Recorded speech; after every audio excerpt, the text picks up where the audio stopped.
how could you be destroyed being the member of the NATO? The fifth article, does it no matter anymore? Well, the Article 5, it suggests that all countries should respond in a manner which they see fit. It doesn't obligate them to use force. And even if it did, would the Americans risk a nuclear war?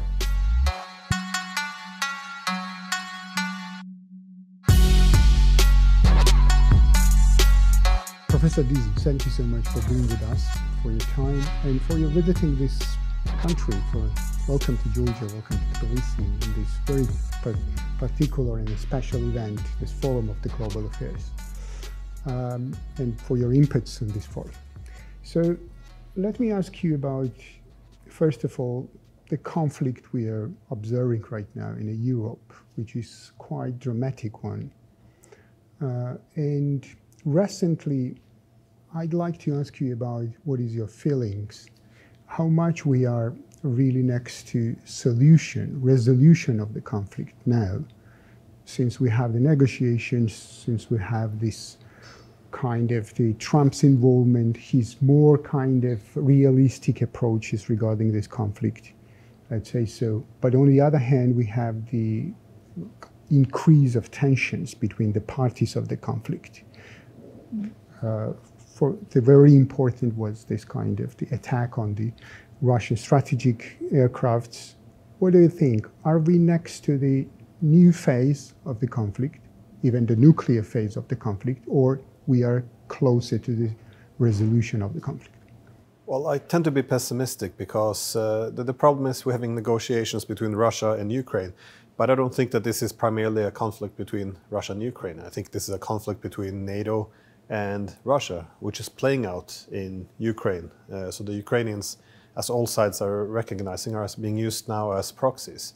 So in my opinion, the source of the conflict is the lack of a common European security architecture. So yeah, simply put, in the 90s, after we had agreed to have an inclusive security institution, we saw that the Russians were very weak. So we changed the format for European security. So instead of having inclusive, we decided let's have an institution based on collective hegemony. That is, NATO would expand and dominate, and everyone should become part of it except for Russia, so they can be held weak. The problem with this, as many recognized in the 90s, you revive the logic of the Cold War. So you belong to one bloc or the other. This is very dangerous for countries if you're Ukraine, Moldova, Georgia, because you're on the dividing line. We say you either have to belong to East or West, and internally within society they're being ripped apart because they're being pulled in different directions. And so this is the main problem. Now, in these negotiations, I would like to see NATO and Russia negotiate as well. If we don't have that dimension, it's going to be very difficult to address the underlying causes of this war. So, and I don't see anyone being willing to do it. So there's this constant escalation. Keep in mind that when the Russians invaded 3+ years ago, it was said, you know, it's not being considered to even send regular tanks, the Abrams and all, because it would be too much of an escalation. Joe Biden said we can't send F-16s because this would mean World War III. Look where we are today. All of these things are being sent. It's a war being run primarily by NATO, offering the logistics, the intelligence, targeting data, and the weapons. But now we see attacks on Russia's nuclear forces. It's nuclear deterrent. And what is the reaction in the West? Is anyone worried? No, they're applauding it. They're celebrating it. Like this is a good thing. So it's we're getting very close to a massive disaster. And yeah, there's something very disturbing that we don't recognize this. I think the root of the problem is no one can recognize that this is very provocative because if you say that, you know, you might provoke Russia, then they say, oh, you're pro-Russian, we can't listen to you. So only the people are for war and escalation are allowed to be heard. And this is a huge, huge problem. As you say, it was from the very beginning, it was kind of that we have not to send the F-16s and long-range missiles and et cetera, et cetera. So, and now we are facing that this kind of the so-called red lines are blurred. We can't even manage where they are, where where the line has crossed, as you said about the nuclear aircrafts are bombed and etc.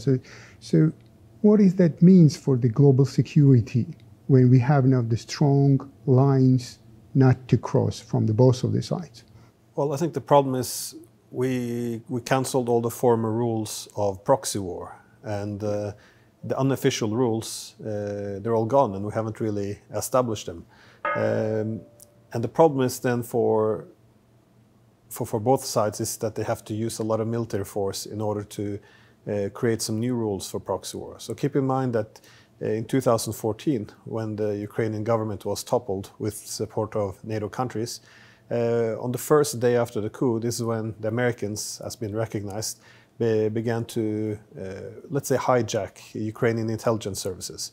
They set up a partnership the day after the coup. They began, the Americans also recognized they had to rebuild it from scratch because the former intelligence services were seen as too pro-Russian or friendly to Russia.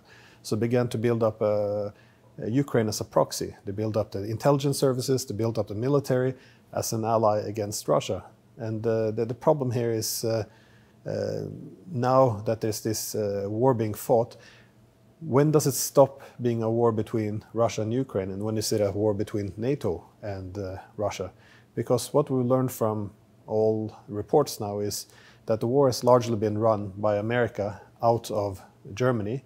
They contributed to sabotage peace agreements because, in their words, they had an opportunity to fight Russia using the Ukrainians. And also, when is it an American attack? Because we learned not only as everything from the logistics to the weapons to the intelligence and targeting the Americans, but now we're having long-range missiles as well. What we learned from these are they have to be operated by Americans, which means that the Ukrainians aren't even involved anymore. Well, what are the Ukrainians doing? Everything is now the US, so the Americans are attacking Russia. And meanwhile, you have people like Trump saying, well, this is not our war. It's Biden's war, and we're trying to finish it. They pretend to be a mediator.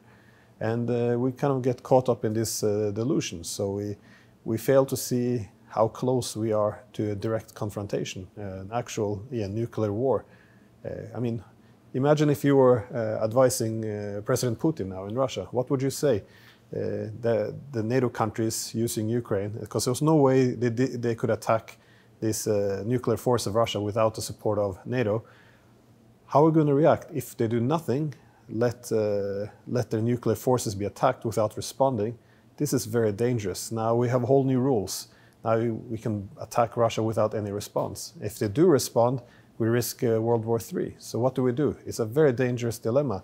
And there's more pressure on Putin now to start to take a harder line against NATO. So it's a very, very dangerous situation. But again, we can't talk about this because if you recognize that the Russians have legitimate security concerns, then they say, well, now you're pro-Russia and you're not allowed to be this. So it's there's no discussion around the madness we're engaging in.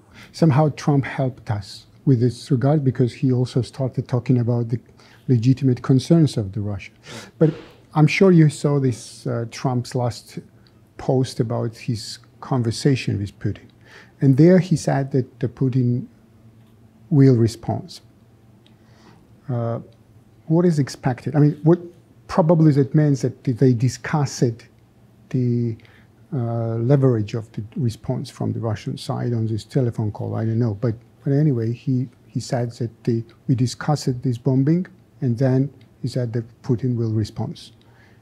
What is expected? And you said that if Russia is response really, how do you say that,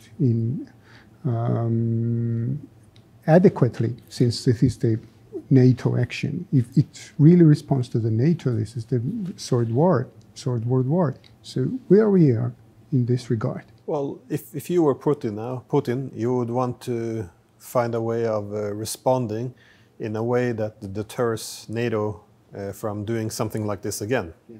But you don't want to respond in such a forceful way that you trigger a nuclear war. So I don't think he would use nuclear weapons. We would end the world. But also he can't be too soft because then NATO would be emboldened. Then the lesson would be now we can attack Russia's nuclear forces without any consequences. So again, it can be anything. I think on one hand, I suspected that he could use the Oreshniks more because they're immensely powerful, and yeah, but it doesn't qualify as a nuclear weapon. So it's well, it's not a nuclear weapon, but it can also lay claim to more territories. Just say, well, because of this, we need more buffer zones. We will also have a Sumy or a Kharkov, something like this, or. Again, it depends to be seen, but it might be he doesn't respond at all, but there's a huge amount of pressure on him. We often tell each other in the West that, you know, Putin's a dictator, but this is self-delusion, because if he's a dictator, he can do whatever he wants. He can't do what he wants. There's a political class there, and there's a lot of pressure on him. If he doesn't respond, the pressure becomes overwhelming. A dictator would have full control. He doesn't. He has to bow to pressure at some point. So I think, yeah, this is the direction we're going. But exactly what he will do, it will only be speculation. But again, yeah. Enough to deter, but not so much that it trigger a new world war. Again, these aircrafts were on the surface because of the START Treaty. Yeah. And the START Treaty should be kind of, I mean, it comes to its end the next year. And also, this was kind of the very fragile treaty recently. What we have in terms of the nuclear proliferation, nuclear safety, nuclear security, after that actions. Yeah, this is a problem, because a key part of nuclear security is to have transparency. So if you can see where each other's nuclear bombers are, there won't be any surprise attacks. So you can park them in the open, and this makes the world a lot safer. Now, once this is taken advantage of, if we see the Russian nuclear bombers parked outside and we see an opportunity to attack them with the drones, well, what will the Russians have to do? They will have to start to park them underground, they have to cover them up. This is not good for nuclear transparency. So then both sides will be a bit more careful, they're distrusting, they won't know where the other side, what they might do. So overall, this is a huge loss. It's disastrous. And this is why it's so concerning that there's no critical view of this. Why are politicians and journalists celebrating this? This is, it's just, everything is so simple and mindless. It's just, oh, it's bad for them, that means it's good for us. But that's not how international security works. If something is bad for Russia, doesn't mean that it's good for us. It means that a security competition is intensifying, and they will respond in a way which is bad for our security, and then it goes back and forth. So yeah, it's very mature and very dangerous. Let's talk a little bit about these countries in between the NATO and Russia, which is, you said, you already mentioned, the Moldova, Ukraine, and Georgia, which is quite, have the very fragile security. At least Moldova and Georgia, because we have the Ukraine in the open conflict. So this is not already the threat of security. This is the serious problem of statehood in the Ukrainian country. So what is the difference, since you are from Norway, what is the difference between these countries, I mean, Moldova, Ukraine, and Georgia, regarding the integration into NATO? And for the Baltic states, I mean, Sweden and Finland became the NATO members quite freely, quite without the serious circumstances. What is the main difference and why that happens? The main problem at heart there would be if you're a small country on the border of a great power. I was making this point in the conference as well. You will likely be exposed and be vulnerable. So if you're on a small country on the border of Russia or the United States, throughout history, you probably had your sovereignty undermined, stepped on many times. And this is a vulnerability. The problem is what can be done? Because if the instinct is to, well, let's invite another great power here and they will keep us safe. Yes, that's true to a certain point, but that doesn't recognize that there's a security competition. Let's say the United States positions itself in Georgia. It's not only here to help protect people, it has other objectives too. It wants to weaken the Russians. So now suddenly it becomes an existential threat to Russia, and Russia has to respond. So it's going to end up very, very bad for a country like Georgia. much like in Cuba. Cuba has reasons to be concerned about America, but if you put Russian missiles there, the Americans will destroy them, same as if they would do it in Mexico. So this limits what you can do. So you have to recognize the security competition and why there's not really that many good solutions. I always made the point that countries like Ukraine, their main goal should have been to diversify economic ties. Don't be too dependent only on Russia, because then the Russians will have too much influence here. But also don't make yourself a front line. So try to trade with as many great powers as possible to avoid becoming a vassal and excessively dependent. And you want to have a balance between deterring but also reassuring. So, for example, in Scandinavia, historically, through the Cold War, they follow this principle. Like Norway was part of NATO from the beginning, but it was they called it NATO light. That is, they wouldn't have any foreign troops on their soil. They didn't want the Americans too far up the north, close to the Russian borders. So again, to reassure the Soviets without, so deterring without provoking. This was the main goal, and this is a very difficult balance. Finland and Sweden were, of course, neutral, but the problem after the Cold War is we didn't have to care about the Russians anymore. We said they're weak, so suddenly we take on a more aggressive posture. We don't try to reassure them anymore, and then you begin to increase the security competition, because now the Russians are nervous, they feel insecure, and if you threaten the security of a great power, they will respond in a very unfavorable way. So, but again, our main thought is, it doesn't matter what they think, we have America behind us. But there's a multipolar world now. The Americans will slowly take their less and less resources and they will focus them in other places of the world. So we put ourselves in the front line. So there's not that many differences. I think the Scandinavian countries, much like the Baltic countries, we're setting ourselves up for becoming new Ukraines. We will, if we continue this path, over time, we will also be destroyed. You can't continue this path. How could you be destroyed being the member of the NATO? Well, it's if NATO is the United States. So, I mean, the fifth article, does it no matter anymore? Well, the Article 5, it suggests that all countries should respond in a manner which they see fit. It doesn't obligate them to use force. And even if it did, would the Americans risk a nuclear war to save, this was during the Cold War, would they sacrifice New York to save Berlin? This was then. And I don't see it. I don't think Russia is the main security concern for the United States at all. They look more towards China. So the whole trust in the Article 5, I think will dwindle over time. And it's, again, it's just an equation. At some point, because the Russians see a need, on one hand, they don't want to trigger World War III. On the other hand, they have to retaliate against what they see as being aggressiveness.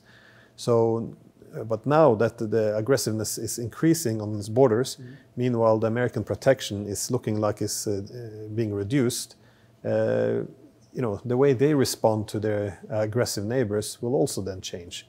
So if the Americans are pulling back, we have to adjust to reality. You have to start reassuring as well. Deterring, but also reassuring the neighbor. In the absence of this, I see only destruction coming our way. When the Baltic states became the NATO member, this was still the unipolar moment. Yeah.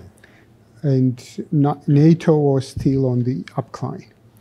So do you think that we, Georgians, Ukrainians, Moldovans, miss to realize that the unipolar moment has ended when we behave in the manner we behave? Yeah, no, I think so. But again, the lessons also applies now for the Baltic states and the Scandinavians. We can't have this kind of posture to a great power. Again, this is it's just it's suicidal behavior. You don't want to become a frontline against a great power on its borders. So I do think that. It's coming a bit late. I mean, the Baltic states that joined in 2004. Russia was then still hopelessly weak. It began to recover a bit, had a few years to recover, but NATO was looking very strong, powerful, and this was one of the curses of NATO expansion. After the Cold War was over, there should have been more focus on overcoming some of the political and historical differences. Because, if you're living in the Baltic states or Poland or Georgia for that sake, you have reasons to be, let's say, angry or have some historical grudges against the Russians. Surely if I was in Poland, I would want to be part of NATO too, given the history. So it is fully understandable. But we also have to recognize that in the international system with security competition, you do have to take into the consideration the security of your opponents. So instead of trying to fix Europe, overcome some of these problems, we take advantage of it. So if the Baltic states have historical grievances towards Russia, wonderful. Now we can make a front line out of them. Georgia has some problems with Russia, wonderful. Now we can try to put missiles and bases here, and we can use Georgia as a front line against the Russians. So I think this is the problem. We created, in an alliance system, peacetime alliance, there's no incentives for overcoming our historical problems. Instead, we take advantage of them to rebuild new power structures. So I think the bloc politics is our main enemy. So it's not whether or not America's bad or Russia's bad. It's the security architecture. The zero-sum bloc politics. This is the cancer for Europe. This is what we should overcome. Not the whole idea that security. How do you get security? Is it from reducing security competition or destroying Russia as an enemy? I mean, sadly, we think it's the second, but it's not. We have to reduce the security competition. I would like to ask you about Russia itself. I mean, a lot of people say that Russia, the West lost its moment when Russia upclimbed, when Russia increased its power, because West controlled Russia in the 90s, especially the US. Is it right that does Western powers lost their control inside Russia in 20s, and they missed this kind of momentum of uprising of Russia, or it was unavoidable, that Russia's comeback was unavoidable?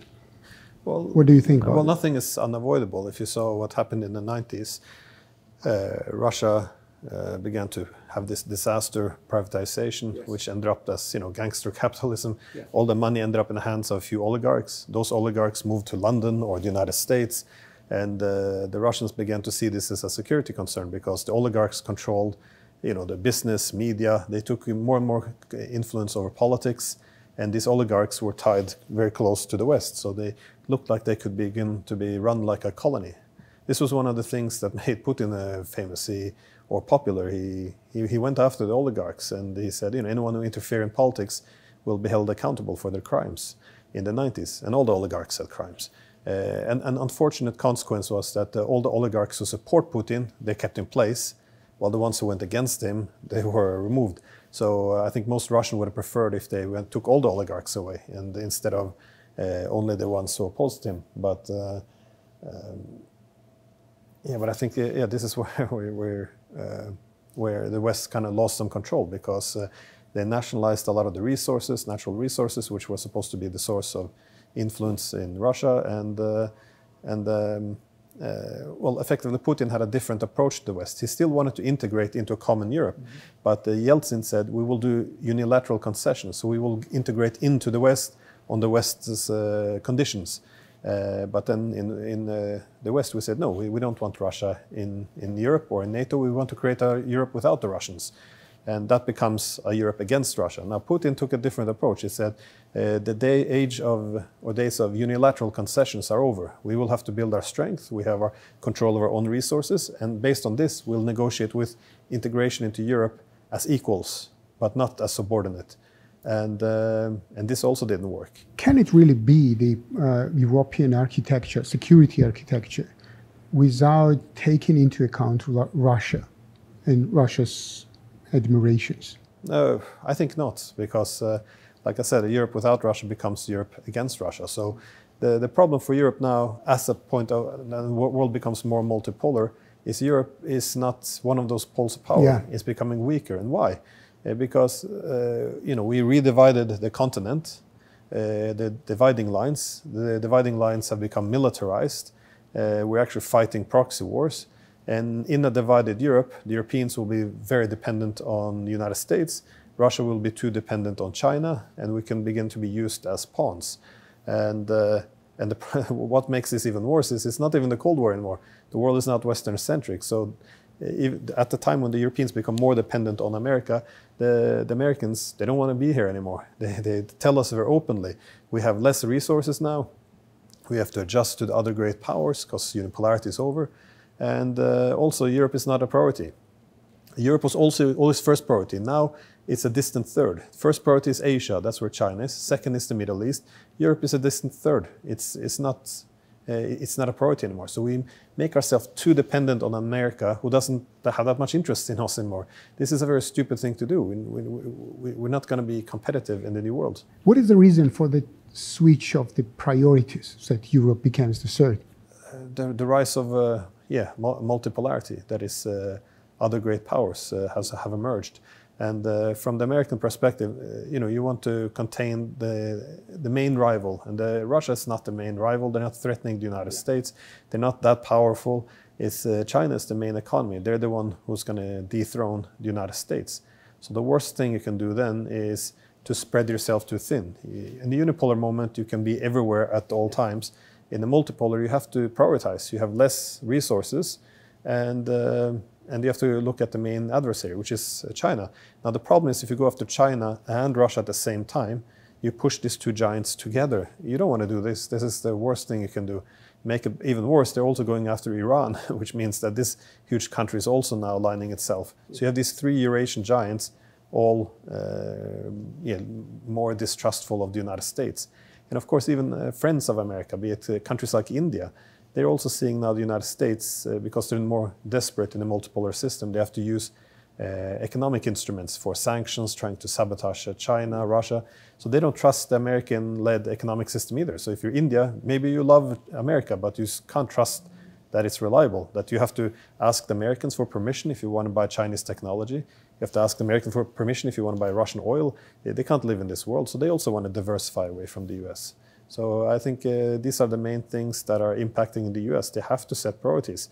And it's the idea of putting all your resources in Europe, which is of declining relevance, which only alienates the Russians and push them to China, it doesn't make any sense. And so Trump, of course, is pushing this hard, but it's not all about Trump. Over time, the United States overall will have to gravitate in this direction. This is why it was Obama who said in 2016, we have to pivot to Asia. This is not a Trump idea. He just put it on steroids. Sometimes it is told that it is the main idea of Trump, to split the alliance of Russia and China. How much is it possible today, and what should US offer to Russia to split this alliance? I don't think you can split them because yes. I know some people in the US dreamt about this. Let's give an olive branch to Russia. The Russians will turn against the Chinese, which they secretly hate. The problem is the Russians don't hate the Chinese. Over the past years, America has been the leading country who tried to destroy Russia. China was the leading country who helped to save them. So they're not going to turn on China. Again, a lot of this is idea on the premise that the Russians still want to integrate with the West. But the problem is this process began under Peter the Great, 300 years looking to the West for modernization, for economic development. But now, for the first time, the leading economies are in the East. So Russia has abandoned this. They look more to East now for partnerships and developments. So they're not going to turn against the Chinese. But what is the Russian interest? They don't want too much dependence only on China, just like Georgia wouldn't want too much dependence on Russia as a more powerful country. So the secret to Russian security is to diversify. Yes, China is the most important partner, but also trade with India, Iran, Korea, ideally Europe and America too. But so the Russians do want to diversify. They don't want too much dependence on China. The United States doesn't want Russia to have too much dependence on China. So they want the same thing. But then you have to get rid of the sanction, and the Russians will naturally balance out their dependencies to also trade with other countries. They avoid excessive dependence on China. It's good for America, good for Russia. So they have common interests. All they have to do is stop this proxy war against the Russians, and more of their interests will harmonize. But an alliance against China, it's not going to happen now. And there is also in India. A lot of people in Russia have discussed so far that India is more natural partner for Russia than anyone else on the globe. India, eh? India. Yeah. How do you think about that? Is it really so? Because India is an emerging power. It is not still the global power on the multipolarity, but on the other hand, it's really strengthens its economy, its power in the region. Well, the Russians and Soviets before them always had a very excellent relationship with India, but it was always underutilized because the trade and economic connectivity doesn't reflect the strength of the partnership. So they would like to lean more on this, but also it's more beneficial because what you don't want in Russia is to form a new bipolar system where all power is concentrated in America and China. This is not good for Russia. So the ideal in Russia is to create a multipolar Eurasia, which is not too China-centric. They're happy that China is leading it, the main economy, that's fine, but they can't dominate, and that's an important distinction. And how do you prevent them from dominating? In other words, being able to dictate to the Russians what to do? You diversify. Always diversification is always the ticket. So you want to bring in the Indians. So this is why in this Eurasian partnership, the Chinese have their Silk Road. The Russians now, they would like to balance the East-West corridor with North-South. So they have this international North-South transportation corridor. So Russia, Iran, and India. Yes. This is an important one because now you diversify. It's not anti-Chinese, but you diversify. You make sure that too much power isn't concentrated in China. So everyone gains. The Russians and the Indians have a more multipolarity, so not excessive dependence on China. So it won't be a Chinese hegemon. The Chinese said, that's fine, we don't want a hegemon, we can have multipolar. And so everyone gains, which is why it's good also for Russia to have India in the Shanghai Cooperation Organization, India in BRICS. Why? Because China is still the largest power, but they can't dominate when you have many large powers in there. So this is the only thing. It's okay with Chinese leadership, but not dominance. If you can bring India closer into the mix, that helps to spread out the power a bit, to prevent concentration in China. So this is this is good for Russia, again, good for India, good for the West, by the way. When we ask India to put sanctions on Russia, disconnect, this is very stupid. What we're telling them then is, okay, then you make Russia more dependent on China. We say the same to the Indians. Stop trading with Iran. What happens then? Iran becomes even more dependent on China. A lot of this is self-destructive policies. So I think if America takes a step back, there will be a natural balance of power, which I think everyone will incentivize constraints and everyone will benefit from. But it's very hard to make this argument in these days because all our politicians and journalists, not you guys of course, but in my country, they're just so aggressive. They think that anything that's bad for Russia is good for us. But they don't, again, I don't think they think this through.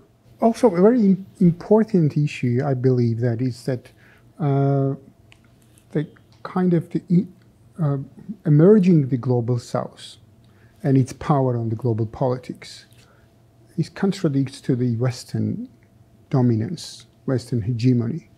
How much instruments in West they have somehow to further,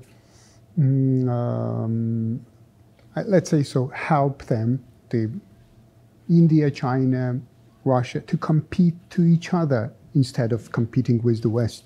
Well, how the Americans can make the Chinese and Russians compete instead of, well, this was... and even in India, including India in this competition, because we know that the Indians and China has not really very good relations. Well, historically, the United States, much like Britain, they had what was referred to as an offshore strategy, which meant that, you stay out of Europe and Eurasia because you only enter if there's a war, and you come late to the war after everyone killed each other and bled the resources and blood, and then you just make sure that you impose a balance of power, and then you get out.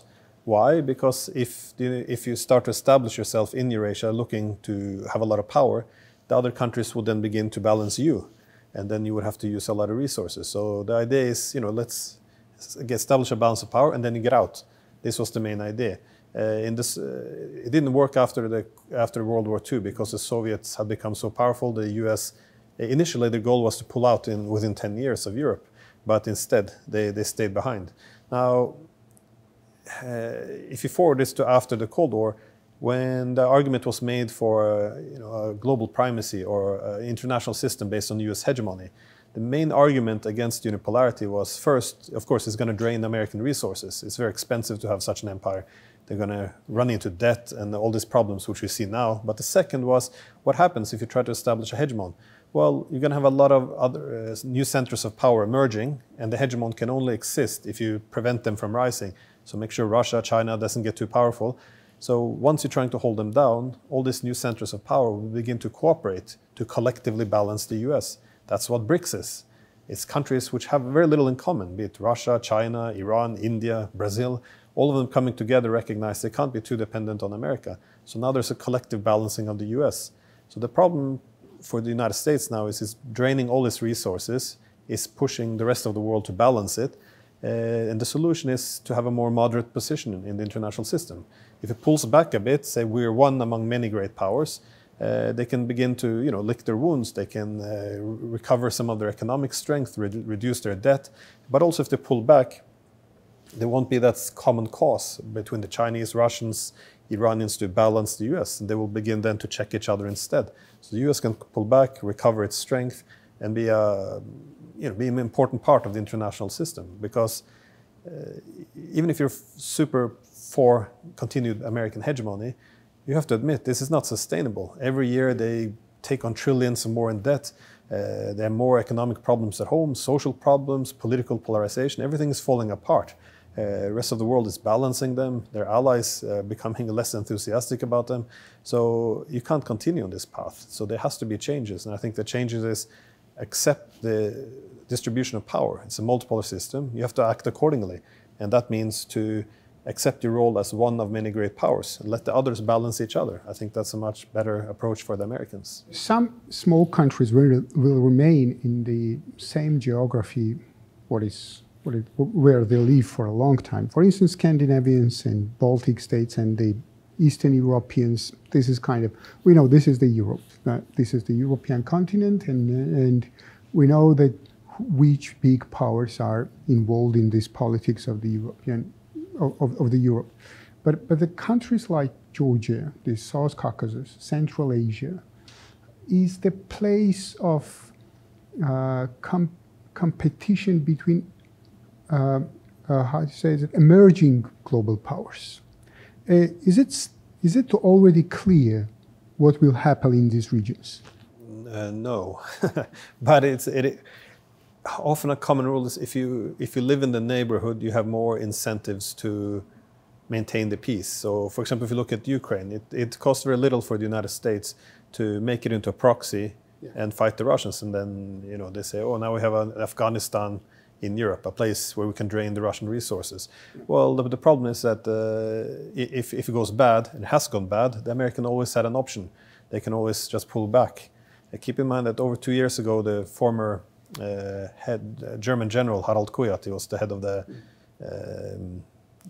German Bundeswehr, and he was making this warning: we're already losing the war in Ukraine. At some point, when it's obvious it's being lost, the Americans will pull away, and it will be left with us, and the Russian anger will be directed at us. He said, it's very correct, but no one wanted to hear it. Anyways, the whole point there is, we still have to live here. This is our geography. We still share a border with big powers like Russia. America can pull back any time. So there's always an incentive for countries who live in the region to recognize the permanency of geography. So I think for that reason, if you're in this part of the world, countries like Russia, Turkey, Iran, they all have different interests, but they always have an incentive to let's keep things stable at our own border. And then you can begin with the point of departure is let's avoid too much security competition. Let's take each other's interest into consideration. So if Russia demands full dominance over Georgia, the Turks and the Iranians won't like that. So so they have a natural way of bargaining with each other. Just let's avoid spheres of influence, permanent or exclusive dominance.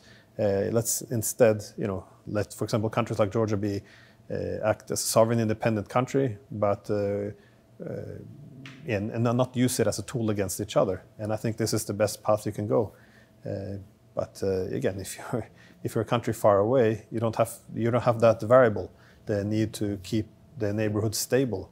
Indeed, you don't have to. This is what one of the American think tanks like Rand Corporation has made specific. Like if you want to weaken Russia as a rival, destabilize its borders. And they say we can go in the, look at Armenia, Azerbaijan, can make problems there. Kazakhstan, Georgia, Belarus, they say like all of this is good because the more chaos on the Russian border, the more they drain the resources. So it's fantastic.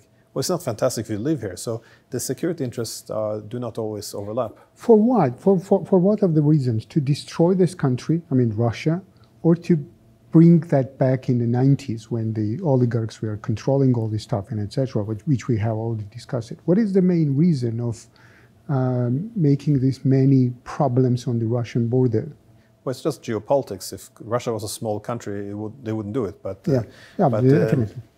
But you look around the international system, who are the great powers? At the moment, there's only 3 great powers, which is the US, China, and Russia. So you don't want the other great powers to be too powerful because then they can challenge you. So you try to drain and weaken your rivals. This is always done, but it's moderately so. The problem is if you define your security by hegemony, that is that your security depends on you being so dominant that no one can challenge you. This makes it necessary to weaken all rivals, and so it creates a very destructive policy. And finally, about Georgia, to conclude our conversation with this issue. So you find that this, in the multipolarity, even regional powers could balance to each other.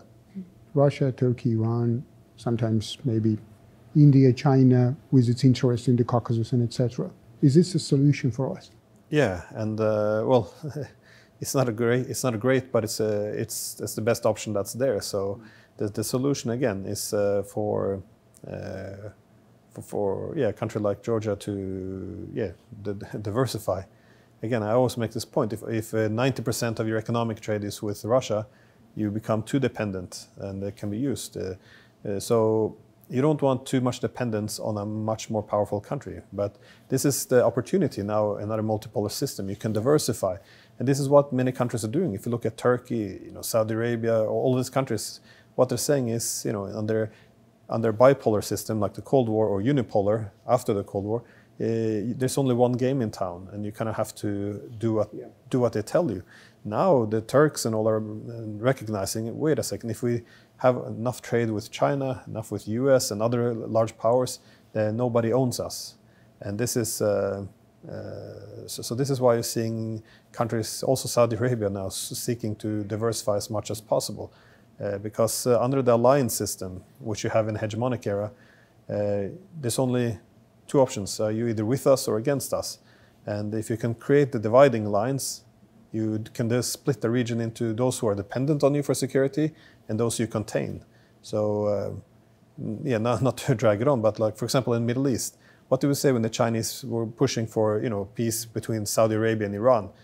The Americans reacted with panic. Well, why? Because if there is tensions, then the Arabs will be obedient to America and Iran can be contained. If peace breaks out, the Arabs will no longer listen to America to the same way. They won't be obedient, and the Iranians won't be contained. It's the same reason why I don't want peace to break out completely in Europe either. So, then who's going to contain Russia? And also, why would, the Europeans be loyal and obedient? So there's always this, in an alliance system, there's always an incentive to keep the tension. So, so I think this is what, countries in, not just here, this part of the world, but in general, should avoid alliance systems. Yeah.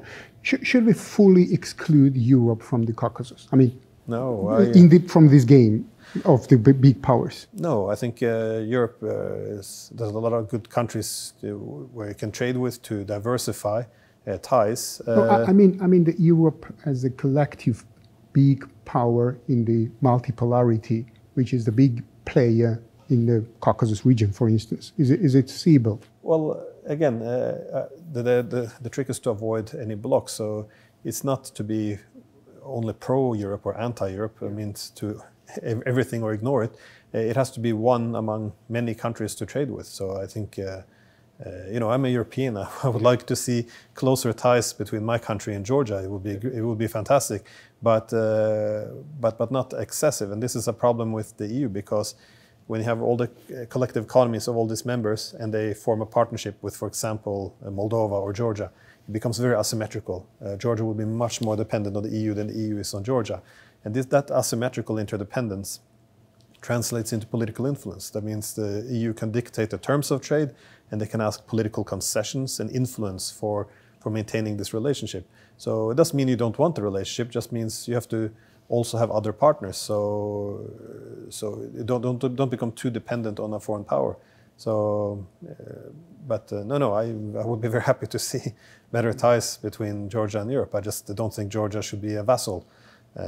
So, you know, work with America, Europe, but also, you know, Russia, China, India. I think this is that's the opportunity you see now in the multipolar system, because the curse of the unipolar was, you know, we were pushing the dividing lines. Either you're with us or you're with the Russians, and that's what the rhetoric here as well is. What I understand, if they say, well, maybe we shouldn't be a front line against Russia, that would be bad. Well, then you're pro-Russian, because you can't. All nuance is gone. It's either us or them. And that's a very dangerous position where you don't want to be in. Be on the dividing lines of a divided Europe, it will destroy you. So I don't think, that's where you want to move away from. And I think diversification is the solution. Professor Diesen, thank you so much for your time. Hope we will have more conversations in the future. So it was tremendous. It was very wonderful to have you here with our program and also in the forum. Thank you so much. Wish you good luck. Thank you.